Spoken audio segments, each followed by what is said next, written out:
Thought it was a tremendous effort on our young ladies' part.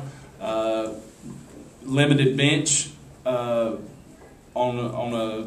a positive note, only played one person off the bench, Therese Robinson, who played fabulous for us. Thought our starting five just did a great job. We weren't displeased in the first half. We just felt like the ball didn't bounce our way, so we didn't go crazy or really panic at half. We knew if we just stuck to our game plan, we'd be in business. So very proud of our effort, very proud of our consistency and our consistent energy. You know, with playing 6 players, I thought we had good, consistent energy throughout the whole game. Coach, one thing I want to talk to you about, I noticed you were down 8 at halftime, came back down, started clicking, were fantastic down the stretch, ended up getting a win. What clicked for you guys in the second half? Well, I felt like some of the things that we were trying to do in the first half were there. We just missed some opportunities, and those opportunities became opportunities for them. We felt like at the half we had given them 9 points. You know, we're down 8, and we had given them 9. We kick a ball, and it falls into their hands at our bucket.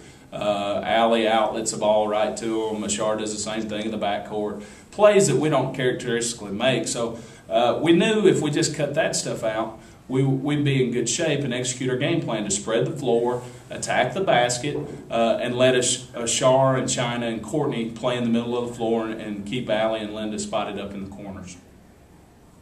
And with this being a conference game, and you guys are just behind, I believe, Tennessee State, it might be now in second place, how crucial was this game for you guys to bounce back after you lost a tough one to SIU at Woodsville? It was a tough one. It was a real tough one. We've had the best of times and the worst of times over the last 10 days. You know, we go and we beat a real good SEMO team that's playing well, and then we beat Eastern Illinois, something that hadn't been done. That road trip hadn't been swept in a long time here. So we were on the highest of highs, probably to a fault as me as a young coach. I let us get a little too high, and then we come back and we play Edwardsville, and we're at the lowest of lows. So, and I probably let us get too low. So it's a learning process for me and for our young ladies, but it's a huge bounce back game for us in the preparation for the second half of the conference season.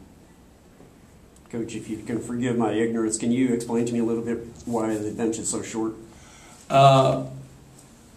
We just feel like the top, our starters, give us the best opportunity to make the best play on any given situation. I've got a lot of confidence in the bench, but especially coming off of Wednesday's game, I just felt like I wanted to keep the ball in our upperclassmen's hands. Most of our bench are freshmen and a couple of sophomores mixed in there. So I felt like it would almost be unfair to put them in to that situation. So very proud how those upperclassmen stayed and kept us in the ball game, then made some big-time plays, big-time shots in the second half. Very good. Yeah. Last time I interviewed you, the team was, kind of getting used to each other, getting used to the system, used to your program, things of that nature. How would you say the team chemistry has grown? I think it's coming along. It's a work in progress. Obviously, we've experienced some very good positives, but like I told the girls, we can be the best team in our conference, or we can be the worst team in our conference. We're kind of unique in that, and we're almost a hybrid. So it's day to day, but I love the progression of this team. I think they're growing so much as a team. They're growing together. They're growing closer. I'd like to think they're buying into our system as a coaching staff and really taking coaching. So I'm really pleased with our effort. Absolutely. And the last question for me, next week on Thursday you have Tennessee State, and then after that you take on another OVC opponent on Saturday, I believe Austin Peay. 2 big OVC games. You're close in the first place battle right now. What are you guys going to do to prepare for those back-to-back OVC games? Well, we're going to try to make more shots than they make, and we're going to try to make them miss more shots than we miss.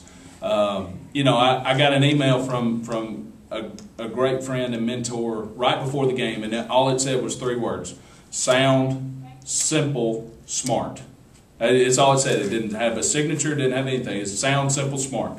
So that was our epiphany going in. We control our own destiny. That's the great thing about where we're at right now in the OVC race. We control our own destiny. So if we take care of business here on out, this team can still accomplish every goal that we've set. Okay.